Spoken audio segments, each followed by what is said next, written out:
access it once we are done. So, welcome to HRA short course, our first live session. And I think you guys have enrolled and you have been part of IQ Academy now since I think beginning of September. So we will work together as we have already throughout the lessons. Hope you are able to see this.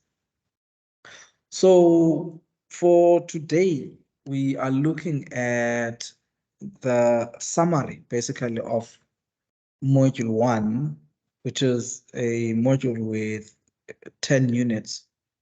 But our focus is on the overview of the business environments, which some of you have already attempted through your formative assessment, and some of you have gone through the summative assessment, have submitted that as well. So I will maybe just go through one slide, pause, and wait for people to ask any questions if they do have. So for today, our focus is on just 3 learning outcomes. 1, once you are done here, you should be able to illustrate the relationship between the core HR areas and the HR activities, something which you have gone through already in your study guides and through your formative assessments. And then also by the end of this module, you would have been able to differentiate between the macro, the market, and the micro business environments. And then once you do that, you will describe the interrelation between these environments. How does each affect the other? And what role does each, how does it affect the other environment? Or even how do they affect the business in itself? And then lastly, we look at explaining the different types of employment within the South African context. So I think by now, generally, some of you know the different types of employment which are out there. So let me pause right at this moment so that I give you a chance to maybe comment on your journey so far and what you've done. Can I just see if there's any hands so far before I proceed? Is there anyone who would like to say something with the learning outcomes? How did you find these? Were you able to navigate through them? I've noted you, Pumzile. Is there anyone else? Okay, just Pumzile. Go ahead, Pumzile. I found this the HR course very interesting because I'm working as an admin clerk, and then this is related to what I'm doing, and then I'm learning so much. I've done this, I think, in my high school year, but this one it's broader, so it's so interesting. So this turned on a few lights, a few bulbs which lit when you came across the study guide. Yes. Great. That's good to learn. That's good feedback for us. Anyone else? How was the overview? Not this overview, like the entire module. Okay, let me proceed. You can drop your hand, Pumzile. Hope you can still see my slides. Can you still see my slides? No, I can't see your slides. You No, I can't see can't my see your slide. slide. Oh, something moved. Something moved. Don't worry, I got you.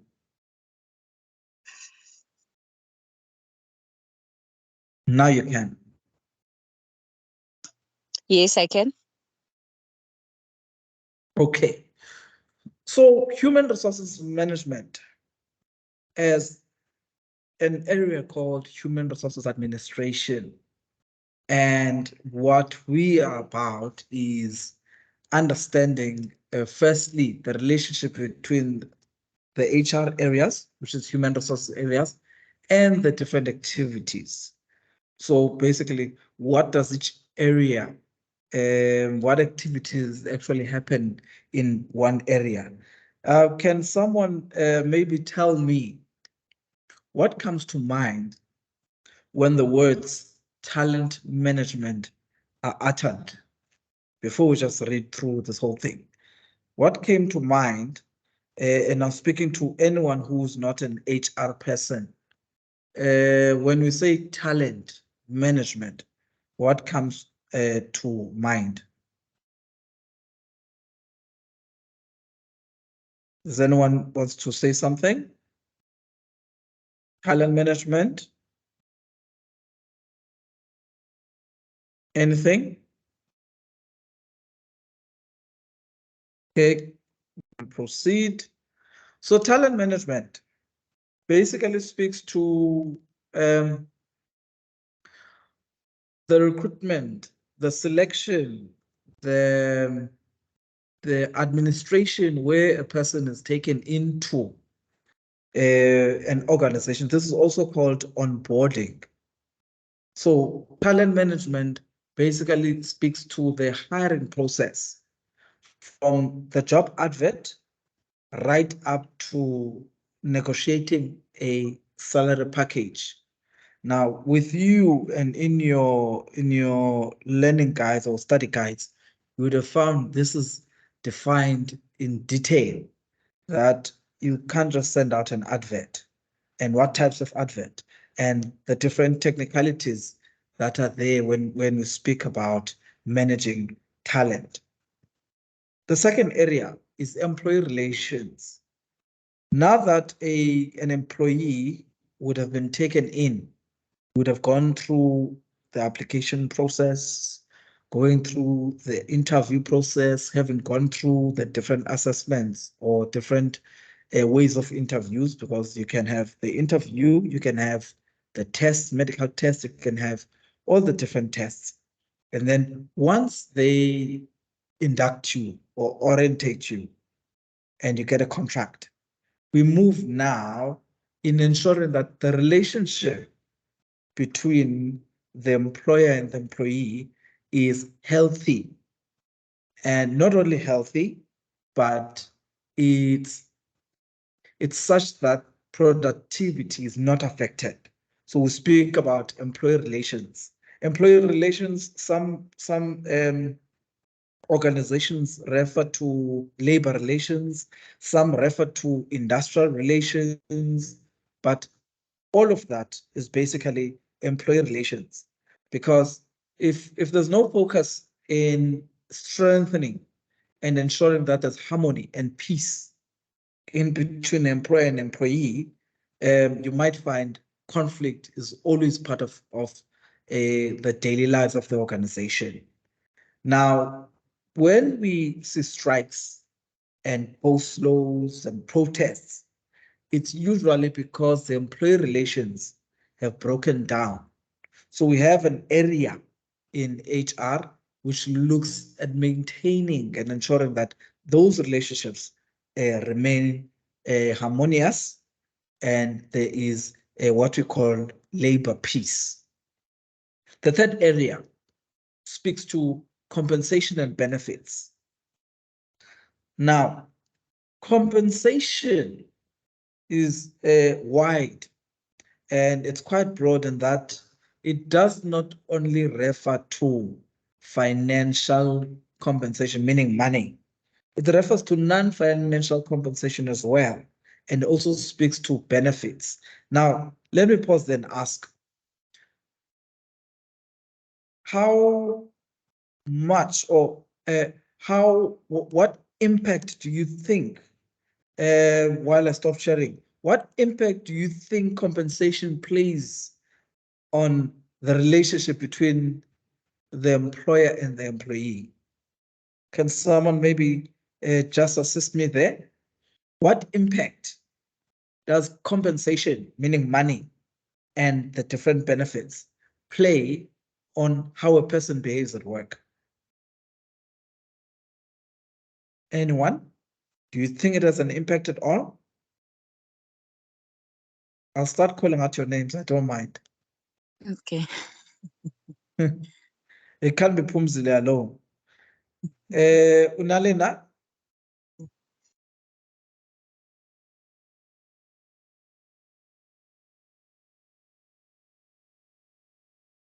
Unalena? Irene?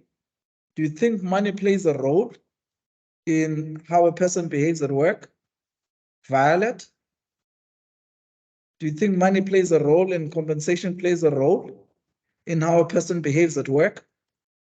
Lindiwe? Does money matter, or does finance matter in a person being employed in an organization? Okay, Pumzile, go ahead. Yes, it does. It does How? have impact.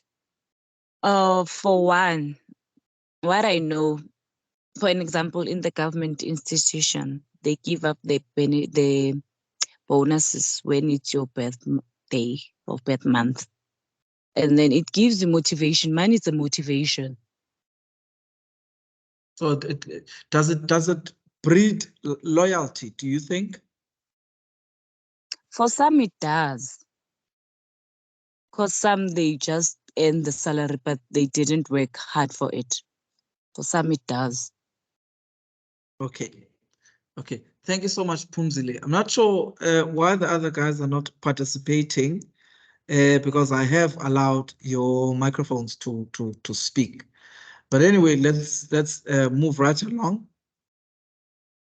So there's an area which is compensation and benefits, which would include anything the employee receives for their work. That include the different allowances that you'd receive. You have an area called development. Usually at some organizations, this is training and development, and looks at enhancing skills, looks at making sure that an employee's competences are developed, and even the employee themselves are developed in terms of uh, planning if they will be promoted, transferred, or planning for them to improve in productivity. So you have an area which looks at development.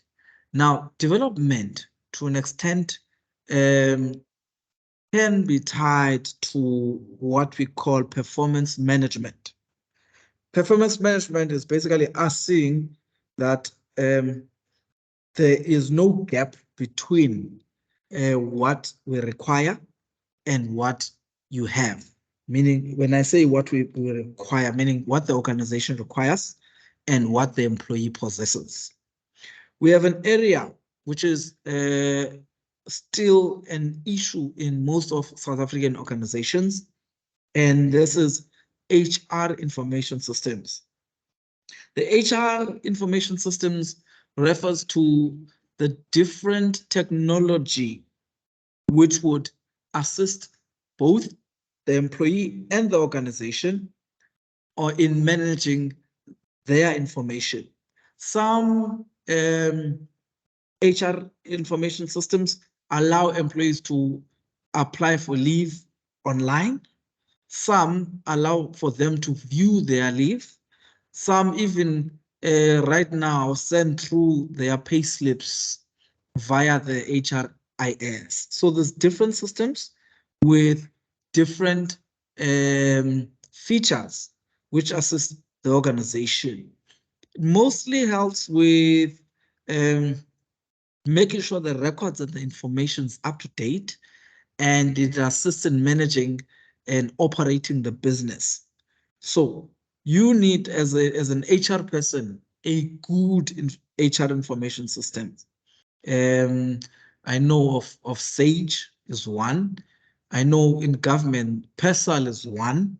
So those systems help even in decision making when it comes to HRIS. The last area that is mentioned speaks to HR compliance. I think in employee relations, I spoke of labor peace and harmony. One of the legislations which is okay for those who do not understand legislation, these are laws which will guide how things are done. For example, how you get a contract of employment is according to the Basic Conditions of Employment Act. And when there are discipline issues, that is according to the Labor Relations Act. So, as part of HR compliance, the activities that are required is that all HR admin staff must be familiar with the different legislations and the different updates that are there. Because if you're an HR person and you are now assisting someone with, say, their contract of employment, you will need to be clear what is being deducted and what is it being deducted for, because some deductions are according to law. And also some policies, let's say your leave policy, that's according to legislation. So HR compliance speaks to um, the organization ensuring that it's not left behind. Because for some reason, if the organization is caught napping, meaning it drops the ball when it comes to updating its legislation, it can be sued. People can leave the organization. And if the organization is not serious about maintaining its updates in when it comes to legislation, people can get away with anything because you forgot to update. I'll stop there again on the slide and um, stop and ask if there's anything that you did not understand on the slide. May I just stop there? Can I have any comments or questions on that slide? Any clarity that you are seeking? Welcome, Nigel. And I think welcome to everyone who's just joined us. Is there anything that you guys would like to add on what I've just said? Are these relevant to your working environments? Even by chat, guys, you can just drop a chat if you are unable to speak. Seeing that it's only Pumzile who can speak here. So these activities that we are referring to look like that. So you need to, if we are speaking of the core activities or the core areas, you are speaking of selecting and hiring, which is what I spoke about. Sending out adverts, compiling interview questions, interviewing the person, taking them through different tests, and then shortlisting. That's selecting. Shortlisting, where you have a master list and a shortlist. We speak about paperwork, which would need to be collected. The paperwork speaks to contracts. It speaks to the different documents which would need to be signed to ensure that an employee is an official employee of an organization. I spoke of induction or orientation. This is the introduction of the employee into the organization. Some organizations think this is just a compliance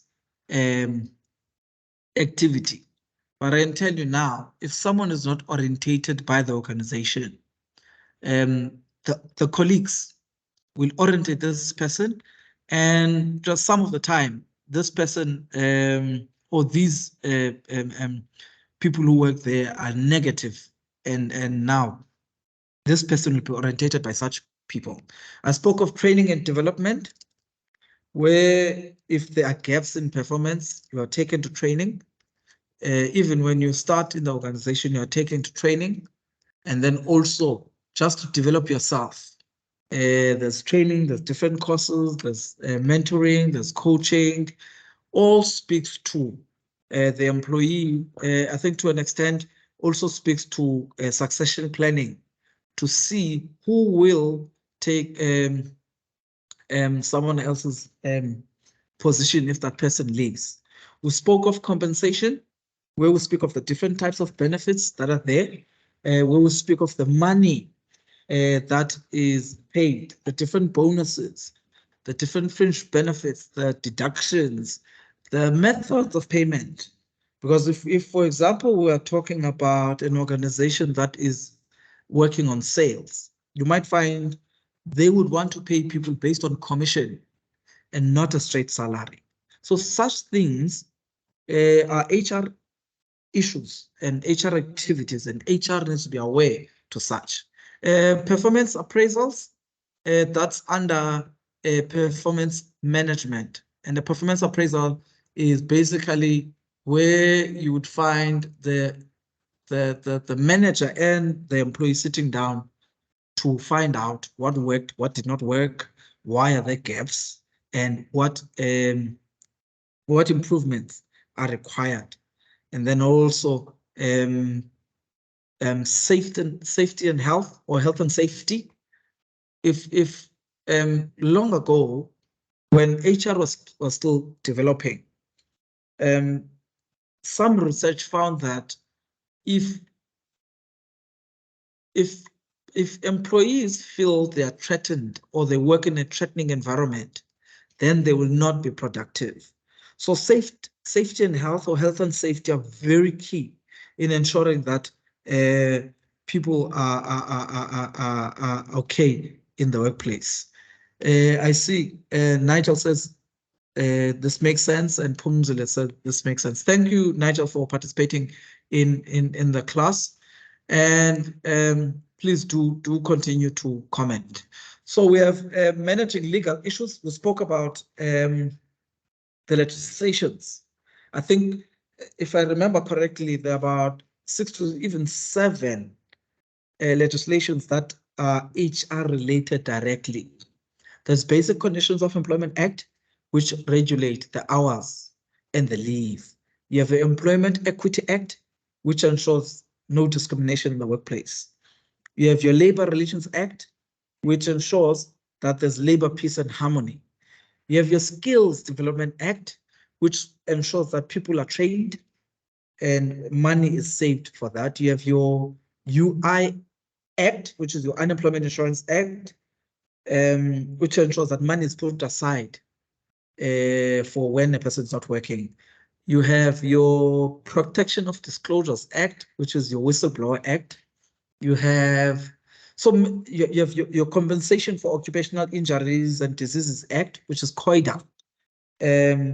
Basically to say if you get injured at work or you catch a disease at work, you will be paid. You have your Occupational Health and Safety Act, which says employers need to ensure that when people are in the workplace, they are safe from harm and safe from disease. So you, as an HR person, you would need to manage legal issues. I've allowed your mics. Please just stop me if you need to ask any question. The next outcome we had said is for you to differentiate between a macro market and a micro business environment. Now, the word macro means big, external. And then you have micro. Micro is small, also called internal. Now, these environments, this is basically saying that any organization or any business, it does not exist in a vacuum. It can't be there and not be affected by things that are happening within its walls and even outside its walls. So what you have here is 3 environments. You have micro, also called internal. You have market. This is outside the environment, but this is the immediate environment or immediate outside of the environment, meaning it's external, but the organization would have an impact on how it deals with the market environment. You then have the macro environment, which is external. This is also called PESTLE, PESTLE, but our study guide puts it differently. This speaks to the external environment, which cannot be even influenced by the organization. But you'll find with the examples that we'll make just now that you cannot touch what happens in the macro environment. Please feel free to stop me anytime you want to comment or just drop a text. We have the micro environment. This is the internal activities of the business. I always like to say this is what the business can control, or this is what the business has control over. Let's have a look. The business can control its vision, which is basically what it wants in the future. It can control its mission, which is basically why it exists. It can also control its goals and its objectives and how it sets them. It can control, to an extent, its culture, meaning how it does things, the policies it drafts, the procedures to give life to these policies. The organization would have a control over its own environment, its own internal environment. Also, it's the organization that would you'd have in the micro environment, you'd have the resources, the equipment, the human resources, money and investments, technology, information. These, to an extent, an organization has full control and full influence over it. It also has control over the management and the leadership of the organization, meaning how it plans, how it organizes. It has control of the leadership styles and how its own leaders lead the subordinates.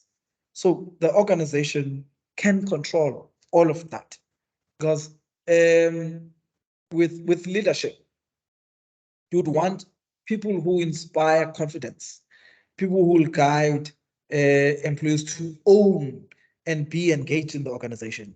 Because once you have a leader who is autocratic and uses a certain style of leadership, so what you will find is that you will not be able to instill loyalty and engagement from your organization. So you have the structure. This is basically your system. Who reports to who, how work is allocated, and the different relationships there. This will work because this, to an extent, is your hardware. If you place the wrong people and you place the wrong leader and you combine wrong departments, then your organization will be affected. So that's your micro environment. The second environment, which I had said, is just outside the organization. This environment, your organization can influence, but it cannot fully control. Let's have a look. You can, to an extent, control how you respond to government, which is the laws and compliance towards it. You can also control, to an extent, the location of the physical environment in which your business operates. You don't really need to be in a place where you'll find people are not safe. Your competitors, you don't have a control over them, but you can influence whether they set prices or choose different strategies towards you. Because there's no way two competing businesses will have very different prices. But what you do will have an influence of how they do. Also, they will have an influence on how you work as a business. So as an HR person,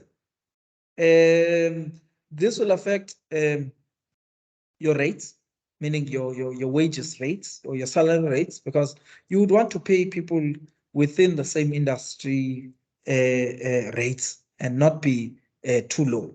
Suppliers, they will definitely affect or impact your business, and you'd also impact them this way.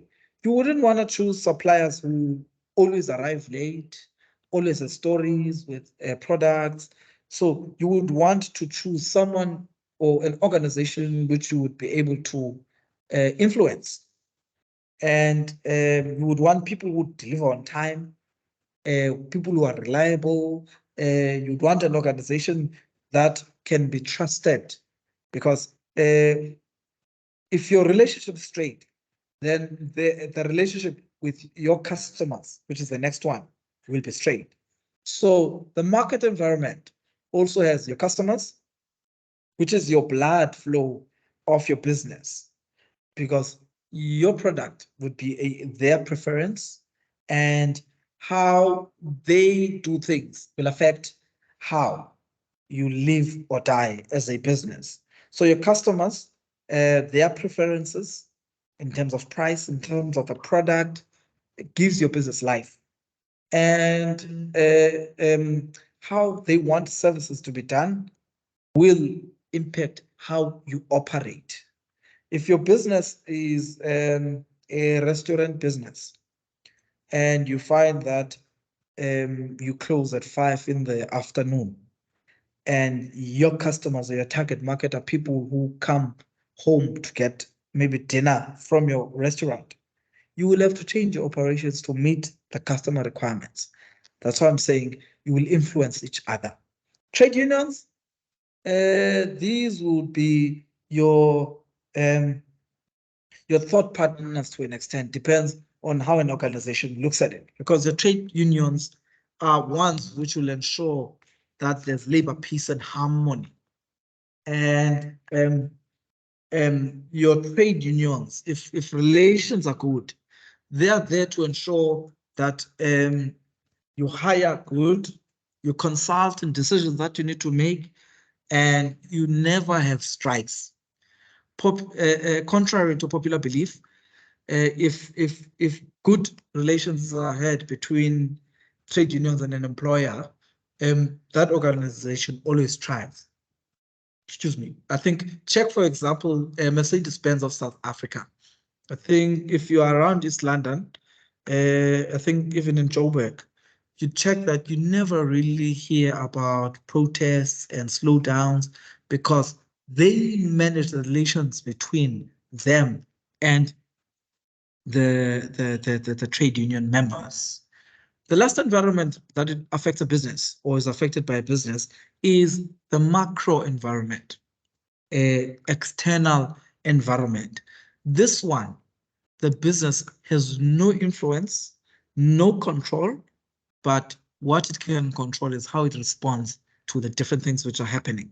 I called it PESTLE because it's usually arranged as P, which is political, E, economic, S, social, T, technological, L, legal, and the other E is usually ecological, which means the different environment. But there's nothing wrong with what we are seeing here. So the macro environment, you will not be able to influence. But the interest rates, I think people who follow the news will understand that just yesterday or today, the fuel price has increased. Now, when the fuel price increased, the food price increased, which is inflation. When the inflation increases, chances are some organizations will not be able to afford its employees, and meaning that some organization would shut down, even the interest rates. New technology coming means better ways of doing things and letting go of your employees, but that might cost you.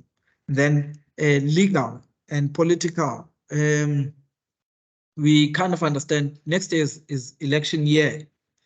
This might affect businesses whether we like it or not. And so these are the things that you need to be aware of as a business. Even as an HR person now, you would need to be on the ball to understand that without you understanding what's happening outside the organization, you might make the wrong decisions. Socially, culturally, demographics, different employees, different race, different diverse groups, you would need to understand where your business exists and what affects it in terms of demographics, in terms of the income levels, in terms of the different suppliers, in terms of the employees and their backgrounds and their incomes and their preferences. I think also in the product that you make, you would need to understand what type of community you are servicing or selling to.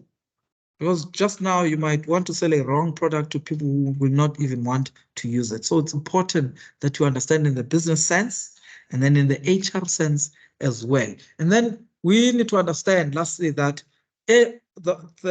what was called the global environment has now shrunk. And I think you guys are younger. We used to watch repeats and episodes of Days of Our Lives and Bold and the Beautiful, I think 5 years after they've been played. But now, when the Game of Thrones, a series is released, it is released everywhere at the same time. That's how small the world has become. And now, with what has been changing, I think you guys need to follow the HR trends as well. We're moving to a hybrid model of working where people will work from home and come into the office now and then. And these will affect how HR works, and this will affect how a business works. So we need to ensure that you are part of the international environment, and you need to understand how the different countries work. You might even extend your business to work. Let's say IQ Academy will go into Africa, we'll go into Kenya, we'll go into Ghana. We'll need to know the regulations there. What are the laws regarding internet? What are the laws regarding the language? What are the laws regarding usage of certain material? Those are very key if you're running a business. And then as an HR person, it's key because if you're sourcing your workforce from even outside the country, you might need to understand what are the different regulations that are required to run this organization. Let me just pause there. May I just check if you guys have any questions or comments around the different environments? Any comments or questions around that? Nabibi, Lindiwe, Fiokazi, Unalina, Irene, Violet, Nigel. Any comments around the environments? Is it an understandable concept?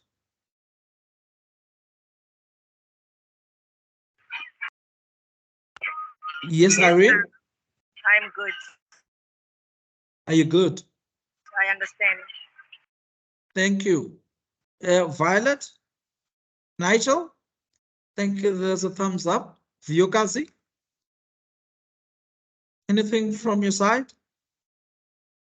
Lindiwe? I understand so far, sir. You understand? Yeah. Okay. Does this? Thank Okay. you. I just need to check. Does this shed light for what we have, what you guys have done in the formative assessment? Lindiwe, I see your hand. Please go ahead. Yes, I kind of understand the difference. I understand them very well. Okay. Okay. Great. Thank you so much, Lindiwe.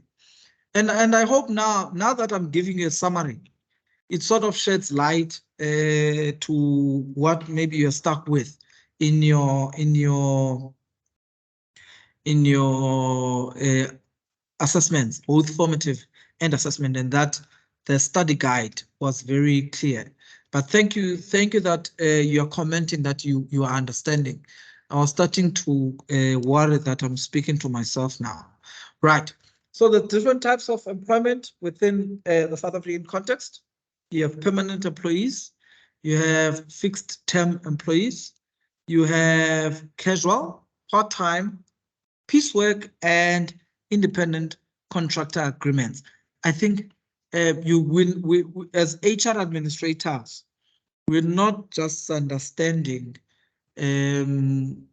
what's a permanent employee fixed term, but we need to understand how these differ, because in the South African legislation, it's very key to understand who is an employee and who is not an employee. Please, when you have a chance, go and maybe Google case law on employment or definition of an employee, because you will find if someone gets injured at work and you would have hired them as an independent contractor, they're not an employee. So just for your own understanding as an HR administrator, please be able to differentiate between these types of employment. You have fixed term employment, usually for longer than 3 months. And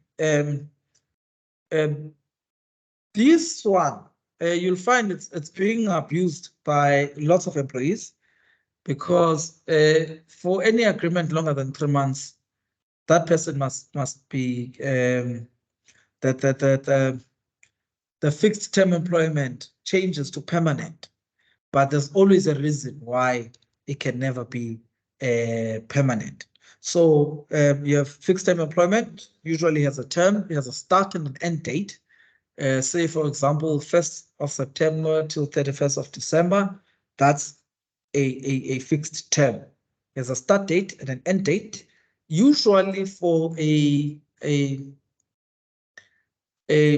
things like you're standing in for a maternity leave, a person who's on maternity leave, or a small project. You have a casual, employed for a short period, some part of the week, and here you'll find that this person only works once a week for a few hours a day. That's a casual. And some work Monday and Tuesday for the rest of the week. And the moment this casual works more than 24 hours, according to the Basic Conditions of Employment Act, which is the law, they now become an employee and would need leave and sick leave and all the other entitlements. So they remain a casual as long as it doesn't exceed 24 hours. You have your part-time and seasonal employees, differing on depending on the different types of businesses that are there. Farms which have seasons for harvest, they would have people during the orange season, during the pineapple season. You'll get during December for busy restaurants, you might get part-time or seasonal employees. You have piecework. This is when a person is paid according to an item they've made, and not so much on the hours that they make. To an extent, both part-time and piecework for a farm worker would be the same, because they would count how many kgs you would have packed up, and then they pay you, as opposed to how many hours you were there. And then an independent contractor is not an employee. This is where I was saying, go and check. I'm not sure if you guys were aware of when Generations, Soapy, fired almost all of its cast, and there was an outrage in social media. What people did not understand, that in the HR sense, all of those people were independent contractors. And as an independent contractor, you are not an employee. So you do not have the same rights as an employee. You are self-employed. You are responsible for your own tax payment. You don't have leave. So independent contractors are also used by companies for bypassing requirements of contract of employment, because contract of employment has other things. So an independent contractor will have its own tools. Sometimes they would be responsible for using their bringing their own tools, working their own hours, as long as they meet the expectations of the employer. I think, guys, I am done for module 1. Let me just hand over to you now to give your comments about the session. Lindy, I see you still have your hand up. Was it from the last time? From the last time. Okay. All right. So that's it for module 1.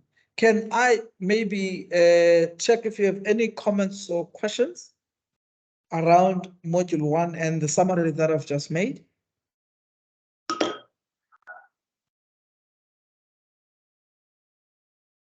Who is speaking? Lindy, where did you want to say something? No, I enjoyed it. I'm already done with my assignment also. So yeah, thank you. Great. Thank you so much. I really hope this was helpful and that it will assist you as you if you have not completed your summative assessment. I sent you something yesterday to say by Friday that needs to come in. Okay. Anyone else? Anyone else wants to comment? Any more comments? Yes, Irene? Yes, Irene? I said we fully understand. You fully understand. Thank you, Irene. Anyone else?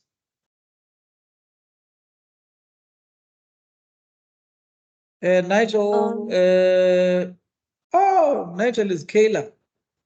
Okay, thank you so much, Kayla. And I was glad you joined the class. I saw your message about joining the class. Just sorry that I responded very late, but I'm happy that you were able to join the class and hope it was a fruitful class. And yes, I've noted your comment, Violet. Please ask away with module 1 assignment. Either just type or you can just unmute yourself and ask. Is there anyone else? Thank you, Pumzile. I'm glad it was helpful and that you learned something. Violet, please ask away regarding module 1 assignment.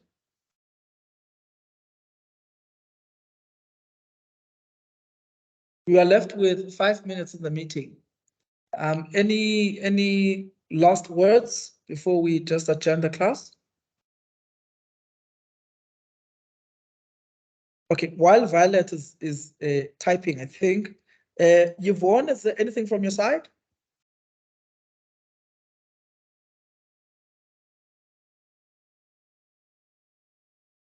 No, there's nothing from my side, Ndu. There's nothing. All right, thank you so much. I was just enjoying the lecture as well.